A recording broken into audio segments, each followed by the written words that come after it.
Under OCD and triggers, what can be an example of a trigger? I'm Julie, and I'm author of the Mind Monsters books that I wrote to help children with OCD. And that's Hank by the side of me. He represents OCD. So, what sort of can trigger an OCD episode or for a child to develop OCD? Well, one of the things can be a past event that's made a child feel uncomfortable. And I describe something similar in my book. In this instance, they're making fun of Annabelle, who's got a bit of sunburn on her nose. But it's not actually the sunburn on the nose that bothers Annabelle. It's actually the reaction of the people around her and how it makes her feel embarrassed and flushed. And that's very often when a child is feeling extremely uncomfortable, that is when OCD can sneak in and then start getting a child to do all manners of compulsions then to try and keep them safe and to protect them from ever having this uncomfortable feeling situation again.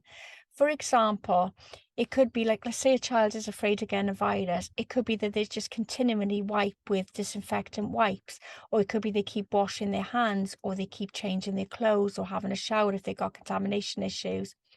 It could also be that they start counting, or tapping, or reciting, or praying. There's all sorts of compulsions that can sneak in, but this is the same common trigger, and that is where they're trying to protect themselves from ever feeling that uncomfortable again.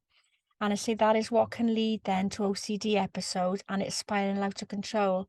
So, what can you do to stop it developing into OCD? You need to straight away work on it with ERP, which is exposure and response prevention therapy, whereby you start exposing your child to their fear and sort of try and stop them feeling that uncomfortable way again by making them realize that no matter how many compulsions they do, it's actually the feeling of uncomfortable you've got to that you help them from. And the best way of doing that is by sort of finding ways to calm their anxiety and distracting their anxiety. That's the best way of stopping these OCD episodes. So I hope that's helped. And as I say, I thought I'd do today's video, even though it's made my hair look a bit weird. Because I thought I'd introduce Hank to you and why he represents OCD. I represent OCD in my books as a game that Hank likes to play. Don't forget to like and save my video if you found this useful, and don't forget to follow me for more tips on parenting a child with OCD.